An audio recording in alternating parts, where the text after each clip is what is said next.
معیشت میں آپ کتنے لالچی تھے معاذ اللہ، مال و دولت میں. ہمارے شیخ ہمیں یہ واقعہ سنایا کرتے تھے، اللہ تعالیٰ ان کے مزار پر انوار پر کروڑوں رحمت نازل فرمائے.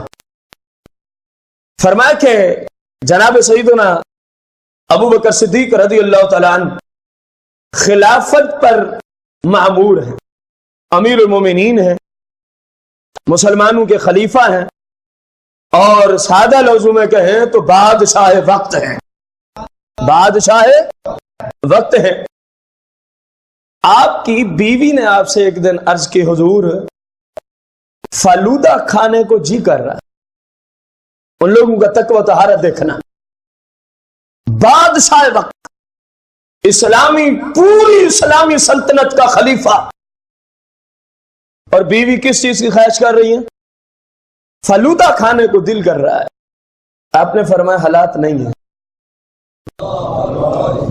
معیشت میرا ساتھ نہیں دیتی کہ میں اتنے پیسے دے سکوں گھر میں فالودہ تیار کیا جا سکے، یا بازار سے ہم خرید سکیں، یا بازار سے ہم، کیا ان کے پاس بیت المال نہیں تھا؟ آج ہمارے زمانے کے حکمران جو بیت المال کو اپنا مال سمجھ کے کھا رہے ہیں، مسلمانوں کے خلفاء سے، اسلامی سلطنت کا نظام ادھر سے ہے، مدینہ منورہ سے. اسلامی سلطنت کے چلانے کا نظام، اسلامی سلطنت کے جتنے بھی معاملات ہیں سب کے چلانے کا نظام امریکہ سے نہیں، مدینہ المنورہ سے ملتا ہے. امریکہ تو رسول اللہ کا دشمن ہے، اس نے کہا اسلامی سلطنت کو چلانے کے اصول ہمیں دینے ہیں. وہ تو اسلام و اہل اسلام کے کیا ہیں؟ دشمن ہے. اسلامی شکل و شبہات کے اندر اس نے پوری دنیا میں دہشت گرد بھیجے ہوئے ہیں صرف اسلام کو بدنام کرنے کی غرض. اور جو نام نہاد مسلمان تھے ان کو خرید کے ان کو بھی استعمال کر رہا ہے. اور الحمدللہ جو صحیح مسلمان ہیں ان کے نزدیک جو کسی مسلمان کا ناحق قتل جائز سمجھے، ہمارے نزدیک وہ کافر ہے. قرآن و سنت کی روشنی میں دہشت گرد کیا ہے؟ اسلام سے فارغ ہیں. کیوں؟ اللہ کریم نے مسلمان کا قتل قرآن میں حرام قرار دیا ہے، اور جو اس کو حلال سمجھ رہا ہے اور پھر کبھی نماز کی حالت میں ان کو قتل کیا جا رہا ہے، شہید کیا جا رہا ہے، کبھی جنازے کی حالت میں، کبھی چھوٹے چھوٹے بچے جن کا ابھی مکلف ہونے سے تعلق ہی نہیں، گناہ اور ثواب تک وہ پہنچے نہیں، وہ بچے پھول جیسے جو پڑھنے جا رہے ہیں، تعلیم حاصل کرنے جا رہے ہیں، ان بیچاروں کو وہاں پہ بم بلاسٹ کر کے شہید کیا جاتا ہے. کیا یہی اسلام ہے؟ ایسے لوگ اسلام سے خارج ہیں، اور یہ خارجی لوگ ہیں. رسول اللہ نے ان کے لیے 1400 سال پہلے امت کو آگاہی عطا فرمائی تھی کہ خارجیوں کی یہ اور یہ علامتیں ہوں گی. انہوں نے فرمایا وہ بت پرستوں کو قتل نہیں کریں گے بلکہ اللہ کو ایک ماننے والوں کو وہ شہید کیا کریں گے. سرکار نے یہاں تک بھی نشانی عطا فرمائی تھی. آپ بخاری شریف کا کتاب المناقب کا باب پڑھ لیں، بخاری شریف کتاب الفتن کا باب پڑھ لیں، یہ ساری خارجیوں کی علامتیں آپ کو وہیں مل جائیں گی. آپ نے کیا فرمایا؟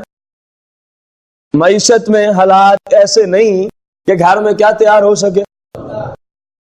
اب جو کچھ آپ کو وظیفے کے طور پہ ملتا تھا، جو کچھ آپ کو وظیفے کے طور پہ، وہ اتنا تھا کہ مرضی کے کھانا پکتا تھا، اسے 1 درہم بھی بچتا. آپ کی بیوی نے کیا کیا؟ جو روزانہ کا کھانا پکانے کے لیے وظیفہ ملتا تھا اس میں سے تھوڑی تھوڑی بچت کرنا شروع کی. چلو کبھی تو اتنا بچ جائے گا نا کہ ہم فلودہ تیار کر لیں. کئی دن گزر گئے، ایک دن فلودہ تیار ہو کے خلیفہ اول بلا فصل کی بارگاہ میں آپ کی بیوی لے آتی. عرض کی حضور یہ اب تناول فرمایا. فرمایا یہ کہاں سے آیا؟ اب جملے سننے کے قابل. فرمایا یہ کہاں سے آیا؟ تو معلوم ہوا کہ جب کوئی ایسی بات ہو تو گھر کے سربراہ کو پوچھ لینا چاہیے کہ یہ کہاں سے آیا. سمجھ آ رہی ہے کہ نہیں آ رہی؟ آپ جو ایک بندے کے اپنے گھر کے کسی بھی فرد کی، خواہ کوئی بھی ہو، دیکھ رہے ہیں آپ نے بھی ایک چیز نہیں لے کے دی اور ہزاروں روپے کی چیز اس کے ہاتھ میں اس کے جسم پر ہے، پوچھنا تو حق بنتا ہے کہ نہیں بنتا کہ یہ کہاں سے آئی. یہ آپ نے یہی فرمایا. انہوں نے کہا وہ جو روزانہ ہمیں وظیفہ ملتا ہے نا کھانا پکانے کے لیے، تھوڑا تھوڑا آٹا اس سے میں سائڈ پہ کرتی رہی، تھوڑا تھوڑا گنجائش کر کے اتنے دن حضور ہو گئے, آج اسی کی وجہ سے فلودہ تیار ہو سکا. جملے اگلے سننے کے قابل ہیں. فرمایا اچھا اس کا یہ مطلب ہے کہ اگر ہم اتنا کم کروا دیں تو گھر کا گزارا چل سکتا ہے نا. آپ نے بیت المال پہ جو مامور شخص تھا اس کو کہا آج کے بعد میرے گھر میں اتنا کم بھیجا جائے جتنا وہ روزانہ کا رکھتی تھی. فرمایا اس کا مطلب ہے ہمارے گھر کا گزارا اس سے کم میں بھی تم نے اتنے دن سے چلایا تو ہے, اتنے دن سے کہاں ہیں ایسے متقی پرہیزگار لوگ. سیدنا فاروق اعظم رضی اللہ تعالیٰ جنہیں روزانہ صبح کی نماز کے بعد دیکھا کرتے ہیں کہ آپ اندھیرے میں کہیں جاتے ہیں پھر تشریف لے آتے ہیں. آپ نے کہا چلو کبھی دیکھیں گے کہاں جاتے. پیچھا کیا تو مدینہ شریف سے باہر ایک نابینا اور معذور خاتون کے گھر جا پہنچے. ان سے پوچھا یہ کیا سسٹم ہے؟ کہنے لگی اللہ تعالیٰ اس بندے پہ اپنی خصوصی رحمتیں نازل کرے. میں نابینا اور اپاہج ہوں, میرا کام کاج کرنے والا کوئی نہیں. یہ روزانہ آتا ہے, میرے گھر کی صفائی بھی کر دیتا ہے, میرے معاملات بھی حل کر دیتا ہے. یہ کون تھا؟ خلیفہ وقت ابو بکر صدیق کی ذات تھی. میرے بھائیو, اسلامی سلطنت تو خلفاء کو یوں نظام چلانے کا حکم دیتی ہے. آپ خلافت سے پہلے کچھ لوگوں کی اجرت میں بکریوں کا دودھ نکالا کرتے ہیں, خلیفہ بننے کے باوجود بھی آپ وہی کام کرتے رہے. کو بات سمجھ آ رہی؟ ابو بکر صدیق رضی اللہ تعالیٰ عنہ سرکار مدینہ علیہ السلام کی بارگاہ قدسیہ میں بیٹھے ہیں. اور میں آپ کو آپ کی اطلاع کے لیے عرض کرتا چلوں, جب شہنشاہ صداقت خلیفہ اول بلا فصل رضی اللہ تعالیٰ عنہ اسلام لائے تھے, مردوں میں سب سے پہلے اسلام قبول کرنے والے سیدنا ابو بکر صدیق کی ذات ہے. نابالغ بچوں میں سب سے پہلے اسلام قبول کرنے والے جناب مولا کائنات ہیں, اور عورتوں میں سب سے پہلے اسلام قبول کرنے والی سیدتنا خدیجۃ الکبریٰ سلام اللہ علیہا. جب آپ اسلام لے آئے تھے تو مکے کے امیر ترین لوگوں میں آپ کا شمار ہوتا تھا. اس وقت آپ کے پاس 40,000 سونے کے سکے موجود تھے. کتنے؟ جو آج اربوں کی جائیداد بنے گی. اگر آج کی کرنسی میں اس کو ہم تبدیل کریں تو اربوں روپے بنے گے. جب آپ کیا لائے تھے؟ اسلام. ایک دن کی بات ہے, امام جلال الدین سیوطی رضی اللہ تعالیٰ نے تاریخ الخلفاء میں ذکر کیا اس کو کہ شہنشاہ صداقت خلیفہ اول بلا فصل ابو بکر صدیق سرکار کی بارگاہ میں اور ٹاٹ کا لباس پہنا ہوا. کون سا لباس؟ ٹاٹ کا لباس. جبریل امین نازل ہوتے ہیں اور جملے آ کے عرض کرتے ہیں قال فإن اللہ تعالی یقرأ علیہ السلام, یا رسول اللہ مجھے اللہ نے بھیجا ہے, مجھے, اور اللہ تعالی جناب ابو بکر صدیق کو سلام پیش فرما رہا ہے. اور اللہ نے بھیجا کیوں ہے؟ وَيَقُولْ كُلَّهُ أَرَاتْ, اللہ فرما رہے ابو بکر سے پوچھیں کیا اس حالت میں ابو بکر اپنے رب سے راضی ہے؟ قبلہ سمجھنے والوں کے لیے جملہ ہوتا ہے. پوری کائنات تو رب کو راضی کرنے میں لگی ہوئی, اور مسلمان کا معیار بھی یہی ہے کہ رب راضی ہو جائے. کوئی بھی ہم عبادت کرتے ہیں اس میں نیت کیا ہوتی ہے؟ اللہ کریم راضی ہو جائے. اگر اس کے سوا کوئی نیت ہے تو وہ ریاکاری ہے, دکھلاوا ہے, اور اس سے عبادت جو ہے وہ مذموم ہے, باطل ہو جائے گی. ہر عبادت میں مقصود ہوتا ہے اللہ کی رضا, اللہ کی رضا. اور یہاں سرکار کی بارگاہ قدسیہ میں ابو بکر صدیق سے پوچھا جا رہا ہے جبریل کو بھیج کے, اللہ فرما رہا ہے کلہ ارات, ان سے پوچھیں, اللہ فرما رہا ہے اے ابو بکر کیا آپ مجھ سے راضی ہیں؟ انت ان فی فقری کا حاضا, کیونکہ جب آپ اسلام لائے تھے تو 40,000 سونے کے سکے آپ کی ملکیت میں تھے, اور اسلام پہ خرچ کر کر کے, سرکار کے قدموں میں خرچ کر کر کے, حالت یہ ہے کہ لباس ایسا پہن رکھا ہے. اللہ فرما رہا ہے کہ اس حالت میں بھی ابو بکر مجھ سے راضی ہے. ابو بکر کے جملے, فقال ابو بکر رضی اللہ عنہ اسخط علی ربی، یا رسول اللہ یہ ممکن ہے کہ میں اپنے رب سے ناراض ہو جاؤں؟ یہ ناممکن ہے۔ انا الربی رات، انا الربی رات، انا الربی رات، یا رسول اللہ میں اپنے رب سے راضی ہوں، میں اپنے رب سے راضی ہوں، میں اپنے رب سے راضی ہوں۔ تو کتنی شان کا مالک ہوگا جسے رب پوچھ رہا ہے یہ بندہ مجھ سے راضی ہے؟ اور پوچھا کیوں جا رہا ہے؟ دو چیزیں پوچھنے کا سبب، دو چیزیں بنی، اللہ کرے ہمیں بھی نصیب ہو جائیں۔ پہلی چیز عشق مصطفیٰ، سرکار کے قدموں، سرکار کی محبت میں سب کچھ نچھاور کیا تھا نا۔ اور دوسری چیز اللہ کی راہ میں مال خرچ کرنا، اللہ کی راہ میں مال کو خرچ کرنا۔ باقاعدہ روایات میں ہے کہ جب اسلام لائے تھے تو اتنے ہزار سونے کی اشرفیت تھی، پھر سرکار کے قدموں پہ خرچ کرتے رہے، حتیٰ کہ حالت یہ رہے گی جو ابھی آپ نے سنی، سرکار کے قدموں پہ خرچ کرتے رہے، سرکار علیہ السلام کے قدموں پہ۔ امام ترمذی نے ابو ہریرہ سے اس حدیث کو روایت کیا ہے۔ اب غور کرنا، رسول کریم علیہ الصلوۃ والسلام نے کیا جملے ارشاد فرمائے۔ سرکار فرماتے ہیں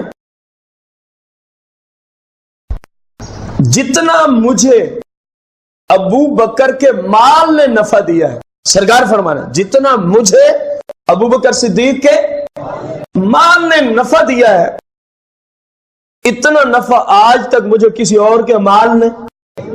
اور پھر سرکار فرماتے سیاہ میں فرمایا میں ہر حق والے کا حق دے کے جا رہا ہوں، جس نے جو بھی اسلام کی خاطر کیا میں تمام کا حق۔ فرمایا البتہ ایک ہستی رہ گئی ہے جس کا حق رب قیامت کے دن پورا فرمائے گا۔ فرمایا وہ پتہ ہے تمہیں کون ہے؟ فرمایا میرا ابو بکر صدیق ہے، میرا ابو بکر۔ فرمایا ان کا حق قیامت کے دن رب پورا فرمائے گا، باقی میں تمام حقوق سارے لوگوں کے حق ادا کر کے جا رہا ہوں۔ رسول کریم رؤوف الرحیم علیہ الصلوۃ والتسلیم، سرکار مدینہ علیہ الصلوۃ والسلام جناب ابو بکر صدیق کے مال میں کیسے تصرف فرماتے تھے؟ کیسے تصرف فرماتے تھے؟ جیسے سرکار اپنے مال میں تصرف فرماتے تھے، جیسے پوچھنے کی بھی حاجت نہیں ہوتی تھی، جیسے اپنے مال میں سرکار تصرف فرماتے۔ ابو بکر کی طرف سے یہی جملے تھے، میرا مال بھی آپ کا ہے، میں آپ بھی آپ کا ہوں، میں آپ خود بھی آپ کی ملک ہوں، جیسے چاہیں تصرف فرمائیں، جیسے چاہیں تصرف فرمائیں۔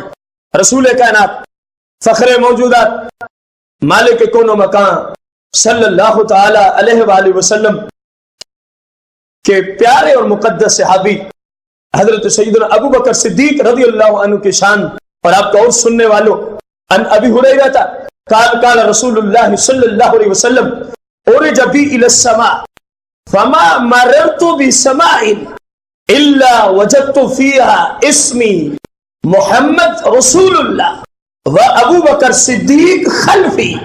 فرمایا جب میں معراج کی رات گیا تو جس آسمان سے بھی میں گزرا تو میں نے وہاں جدھر دیکھا مجھے اپنا نام لکھا ہوا نظر آیا، محمد رسول اللہ۔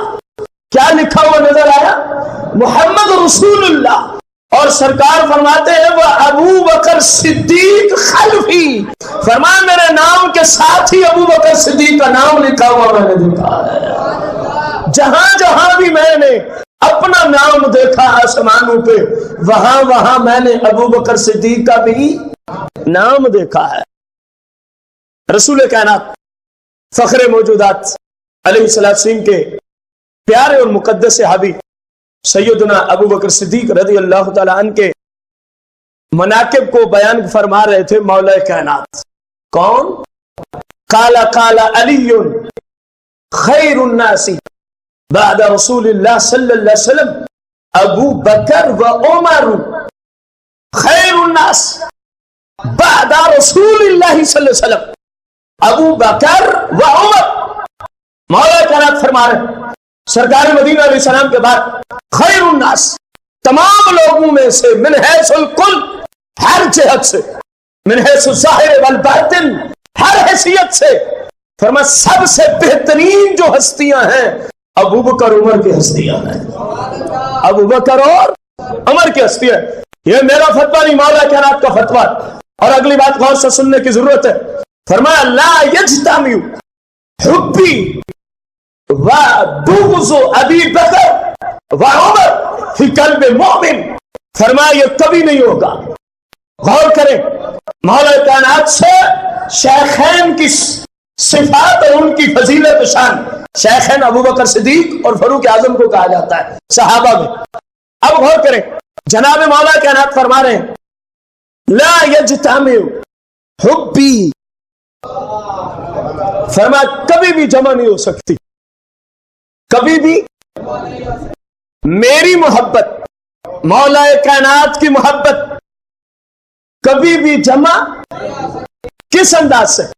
لا یجتمع حبی و بغض ابی بکر و عمر، فرمایا یہ کبھی بھی نہیں ہو سکے گا کہ کسی مسلمان کے دل میں ابو بکر اور عمر کے لیے بغض ہو اور وہ علی کا محب ہو، فرمایا یہ ہو ہی نہیں سکتا۔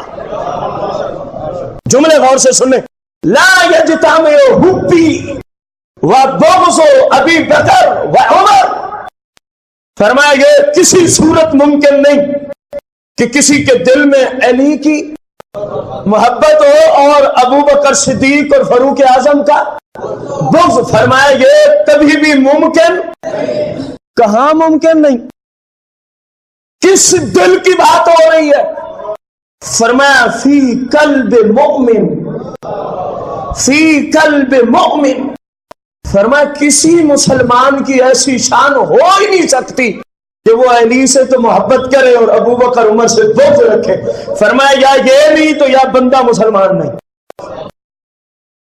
اب آپ دیکھ لیں، ہمیں تو فتویٰ دینے کی ضرورت ہی نہیں رہی، تو بات سمجھ آئیے کہ نہیں ہے؟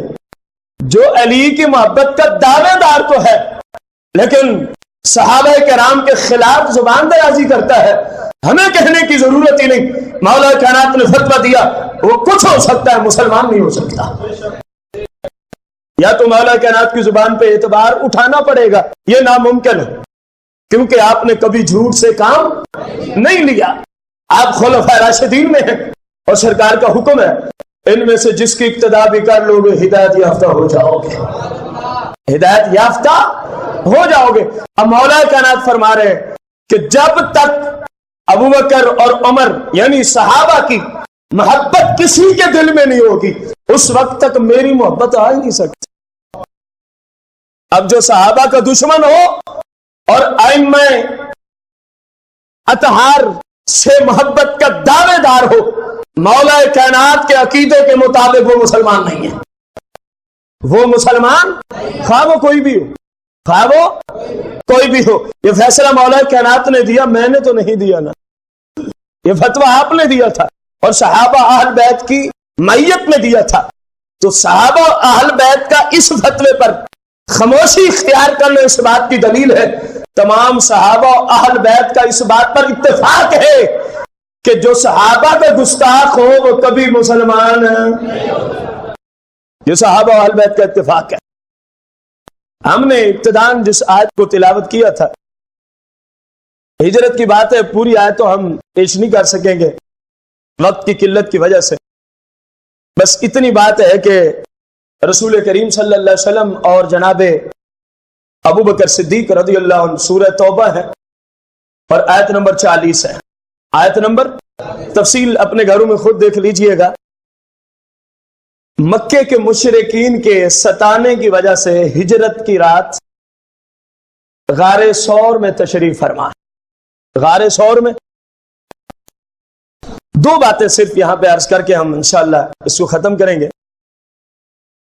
ابو بکر صدیق نے عرض کی اگلے دن جب وہ بے ایمان تلاش کرتے کرتے کرتے غار ثور کے قریب آ پہنچے، اوپر عرض کی یا رسول اللہ یہ بے ایمان کہیں ہمیں دیکھ ہی نہ لیں، یہ بے ایمان کہیں ہمیں دیکھ ہی نہ لیں، تو سرکار نے فرمایا ثانی اثنین اذ ہما فی الغار اذ یقول لصاحبہ لا تحزن ان اللہ معنا، فرمایا ابو بکر پریشانی کی ضرورت نہیں ہے، ان اللہ معنا، رب جو ہمارے ساتھ، فرمایا نگاہ تو کر.